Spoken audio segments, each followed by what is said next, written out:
soit justement t'es en train de te faire tatouer, mais c'est comme s'il était déjà là et qu'il avait toujours été là.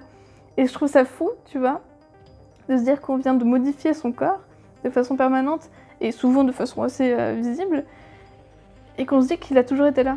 Et que ça a rien changé, c'est juste qu'il est là, ou voire même que tu te sens encore plus toi, maintenant qu'il est vraiment là.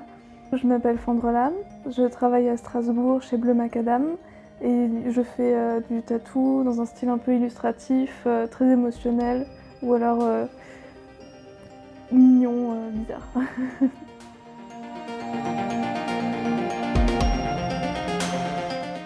Je dessine depuis que je suis en début collège, comme beaucoup, voire même avant. Et lorsque j'ai eu 18 ans, j'ai pris rendez-vous pour mon premier tatouage. Je savais depuis mes 16 que j'en voulais un. Et au moment où en fait je l'ai réalisé, sachant qu'au début je pensais en avoir qu'un seul, hein, comme beaucoup, ça m'a fait tellement du bien émotionnellement, et surtout ça m'a beaucoup aidé de savoir qu'il était là pendant beaucoup de moments dans ma vie, parce que du coup j'ai cherché vraiment quelque chose de très personnel, enfin de très important à raconter dedans. Et du coup je me suis rendu compte que c'était comme ça que je voulais utiliser mon dessin. Déjà, donc de base, je dessinais plus pour les autres que pour moi-même. Je voulais vraiment leur faire ressentir des émotions, raconter des histoires importantes. Et d'avoir cette possibilité en fait de les aider au-delà encore, genre vraiment de pouvoir les aider à retrouver leur propre corps, raconter des histoires, de même sauver en fait, je pense à certains moments, les sauver. C'était la meilleure manière dont je pouvais utiliser ma manière de dessiner, quoi. Donc c'est comme ça que j'ai commencé. Je me suis vraiment rendu compte du pouvoir du tatouage à ce moment-là, de l'importance que ça pouvait prendre dans la vie de quelqu'un. Et du coup, c'était important pour moi d'utiliser ce fameux pouvoir, quoi. Enfin, c'est comme ça que je me sentais utile. Donc, du coup, j'ai cherché un apprentissage, j'ai eu la chance d'en trouver un rapidement. Donc après avoir bien perfectionné mon dessin pour en arriver là, quoi. Au début, j'étais dans un shop qui ne me permettait pas spécialement d'avoir cette approche-là. Mais heureusement, j'ai réussi à partir au bout d'un an et j'ai rencontré donc Séveline de Séveline Tattoo, qui m'a hébergée pendant aussi 2 ans, et avec qui justement je pouvais avoir cette approche très thérapeutique du tatouage et vraiment utiliser ce pouvoir qu'il apportait pour les gens, quoi. Quand je suis arrivée à Strasbourg, donc après avoir terminé mon apprentissage qui se passait à Haguenau, déjà j'ai enchaîné plusieurs guests, le temps de pouvoir retrouver un endroit où travailler. Et j'ai rencontré Séveline grâce à ma collègue Diminé, qui était la première tatoueuse que j'ai rencontrée à Strasbourg. Et les rencontres se sont vraiment très bien passées. J'ai découvert en fait le monde du tatou vachement plus humain, où on se rencontrait vraiment, on parlait vraiment, et on prenait en compte toutes nos sensibilités, tous nos styles. Et surtout qu'on nous laisse travailler, et dans le sens où c'était pas commercial, c'était vraiment tu viens travailler quand t'en as besoin, quand tu as tes rendez-vous, tu t'occupes de tes rendez-vous comme tu en as besoin, comme tes clients en ont besoin, et on ne s'occupe pas on n'est pas oppressif sur ma manière de travailler, quoi. Donc j'ai pu travailler avec Séveline pendant 2 ans. J'avais fait aussi quelques mois dans le shop de papier organique. En fait, depuis le début, je voulais surtout me créer un endroit à moi. Ne serait-ce que pour avoir un espace que je puisse aménager comme moi ça me plaît, et du coup comment je me sentirais à l'aise, et en faisant en sorte que mes clients soient aussi à l'aise. Du coup, c'est arrivé dans le sens où j'ai eu l'opportunité enfin, grâce à Clara, à Diminé, d'ouvrir un shop. Donc ça fait un moment où justement je voulais changer un peu d'espace. Elle m'a envoyé un message et elle m'a dit t'as toujours envie de créer un shop, ça te tente toujours? Du coup je dis oui, effectivement, ça fait plaisir que tu m'en reparles. Et voilà, donc on en a discuté, on a cherché, on a galéré pendant quelques mois, et puis on a trouvé cet espace. Et du coup c'était vraiment génial parce que je voulais vraiment créer un endroit surtout de partage, un endroit vraiment très vivant. Je voulais vraiment insister sur ce côté vivant, dans le sens où donc on fait des expositions, mais il y a aussi plusieurs fois tout le temps des guests qui viennent régulièrement pour rencontrer d'autres tatoueurs. On veut faire des ateliers, je voulais faire des petits concerts, je veux faire vraiment un lieu très vivant. Et du coup voilà, c'est comme ça que Bleu Macadam s'est créé, et que que maintenant je suis dans cet espace trop cool. On voulait vraiment mélanger les arts, mélanger les personnes, mélanger les pensées, que ce soit, comme dit, un lieu de vie en fait, un lieu de passage. À la base, je voulais même qu'il y ait un côté salon de thé, des choses comme ça, mais on peut pas tout faire en même temps d'un coup. Et je crois qu'on y arrive plutôt bien, même si pour l'instant on a eu quelques bâtons dans les roues à ce qui s'est passé, quoi. Mais c'est juste le temps que ça se mette en place vraiment. Là, par exemple, cet été, on a 3 guests qui viennent, y a des gens qui nous font confiance, à chaque fois ça s'est super bien passé. Déjà juste ça, c'est déjà très agréable de savoir que ça marche bien, quoi. On n'est pas obligé d'avoir un style de tatouage ou de rester dans des cases, dans des sujets aussi, sur tout ça. Parce que souvent, on fait toujours une rose et c'est toujours à peu près la même manière dont on la compose. Ou quand on veut parler de l'infini, on fait un signe de l'infini, ou alors on fait un sablier. On peut trouver plein de manières d'exprimer les choses et pour avoir ces idées-là, il faut rencontrer plein de monde et il faut être confronté à beaucoup d'images différentes. Du coup, d'avoir régulièrement du passage dans le shop ou des expositions comme la Léontine, c'est très intéressant justement d'avoir ça. Puis enfin voilà. Ça crée la conversation, ça crée des idées, ça crée des images. Et ça change l'idée que les gens ils ont du tatouage. En général, quand les gens arrivent ici, ils sont un peu surpris par le lieu. Parce qu'ils n'ont pas l'habitude que ce soit aussi blanc déjà, ou avec autant de plantes, ou aussi tranquille en fait. On n'a pas peur, il n'y a pas une grosse musique, où on ne va pas se sentir jugé. Je pense que ça les change beaucoup. J'ai prévu pour cet octobre de faire un mois un peu spécial. Je sais pas si tu connais le Inktober. Donc il y a ce truc de tous les jours tu vas faire un dessin, donc normalement directement à l'encre. Et l'an dernier j'étais en train de faire ça de façon un peu classique. Bon, je m'étais liée avec un ami qui fait de la musique. Finalement on n'est pas allé jusqu'au bout du challenge, mais je m'étais dit déjà l'an dernier il faut absolument que je le fasse mais avec le tatouage.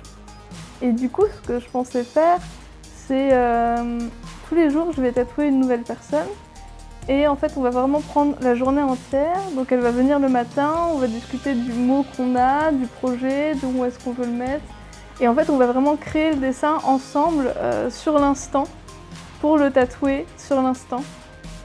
Et je me suis dit que justement ces journées-là, bon ça va être super hardcore parce que ça va être tous les jours un tatouage, genre pas de week-end pendant un mois entier.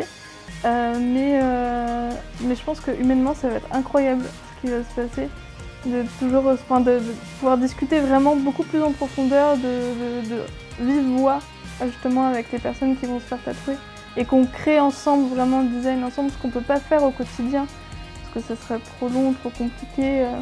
Enfin c'est plus simple par mail. Là du coup on aura vraiment l'accompagnement à 100% quoi. Tu vas être avec une personne.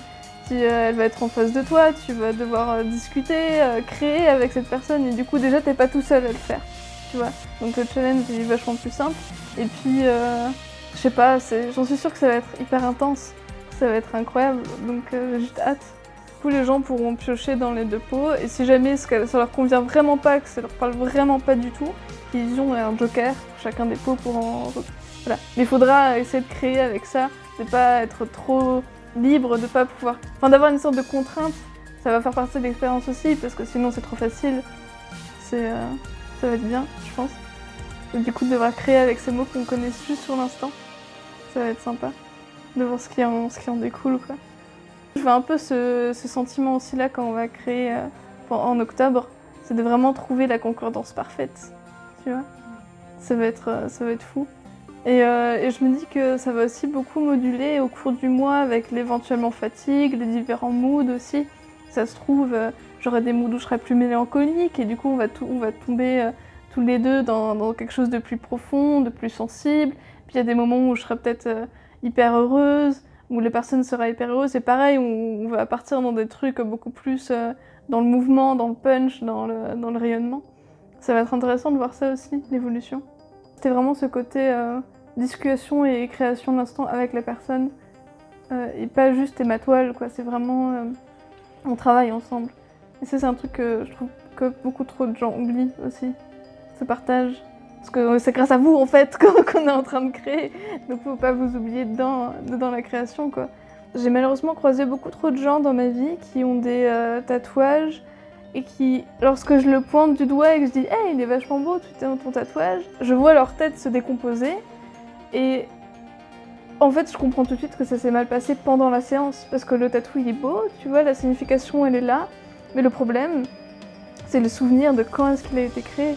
Donc c'est peut-être un tatoueur qui a fait des réflexions ou une mauvaise ambiance, ou alors il y a eu des problèmes de cicatrisation, enfin bref, ça peut être beaucoup de choses et en général c'est lié à l'humain. Donc quand tu marques quelqu'un à vie, tu peux pas... Enfin c'est horrible de simplement transformer cette expérience en quelque chose de négatif. Et je pense que ça devient vraiment de notre responsabilité de faire en sorte que la personne se sente à l'aise quand ça se passe, pour que quand elle regarde son tatou, qu'elle regarde son tatouage et qu'elle pense à son tatouage, ou alors qu'elle ait un bon souvenir, mais surtout pas un mauvais, quoi. Si tu marques un moment, tu pars beaucoup plus loin dans l'autre. Enfin, c'est pas juste le corps, c'est pas juste un objet, c'est de l'âme, c'est de l'âme humaine, c'est un morceau de l'âme. Et même si c'est juste pour te rendre plus beau, pour quelque chose de décoratif, ou parce que ça te plaît, ou parce que ça te fait rire, ça reste ça. Même si c'est futile, ça reste beaucoup trop profond en fait. C'est pour ça, comme dit, que au tout début de notre conversation, on parlait de... On ne peut pas le rendre ça négatif, il ne faut pas, parce que tu vas altérer cette âme. Il faut que ça reste propre, sain, ou au minimum neutre. Ce qui est aussi assez fou, c'est que du coup t'es tatoué, donc je pense que tu l'as déjà ressenti. C'est que dans tes premiers tatous, en général, quand tu finis par te regarder dans le miroir, c'est soit t'as cette sensation de... Tu te redécouvres à chaque fois ton propre corps, tu vois, donc t'as cette sensation de nouveauté qui est géniale. Soit justement, t'es en train de te faire tatouer, mais c'est comme s'il était déjà là et qu'il avait toujours été là. Et je trouve ça fou, tu vois, de se dire qu'on vient de modifier son corps de façon permanente et souvent de façon assez visible, et qu'on se dit qu'il a toujours été là. Et que ça a rien changé, c'est juste qu'il est là, ou voire même que tu te sens encore plus toi, maintenant qu'il est vraiment là.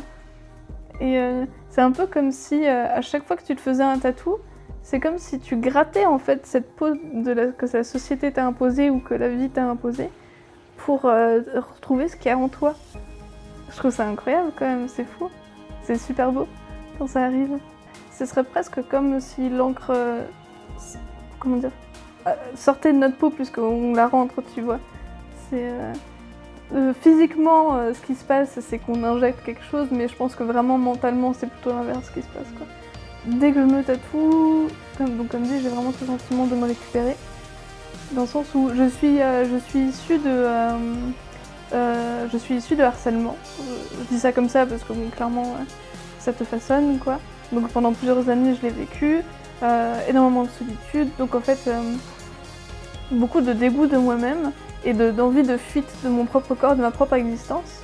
Comme énormément de gens, donc de me faire tatouer, ça me permet de me réancrer, c'est marrant de dire ce mot, dans moi-même, tu vois, et de dire que ce corps m'appartient et que j'en fais ce que je veux, qu'il est censé me représenter moi et que les autres n'ont pas d'emprise dessus, enfin, tout ce que ça implique et que tout le monde le sait déjà, je commence à le savoir justement.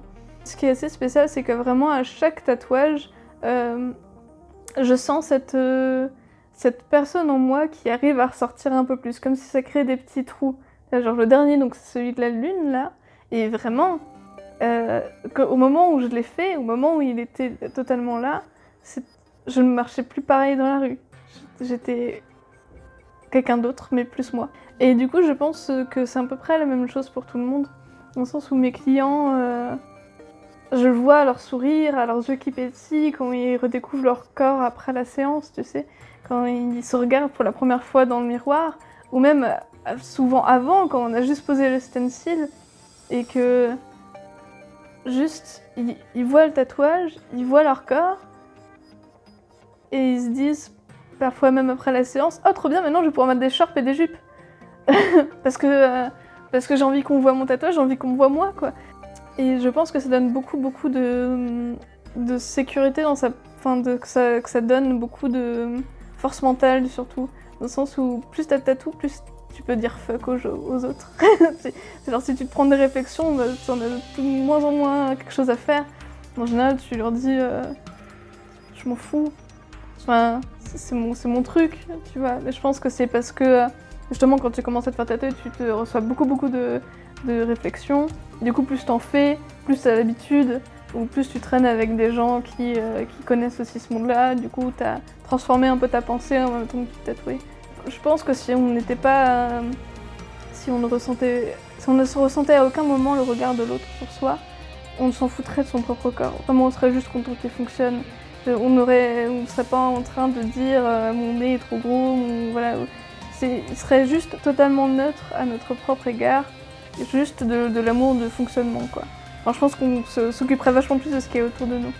Du coup, c'est pour ça que je te dis qu'on existe par le regard de l'autre, parce qu'on a conscience de notre image, parce d'abord on a été regardé. Et parce qu'on s'en fout de se regarder dans un miroir si on n'est pas regardé, tu vois.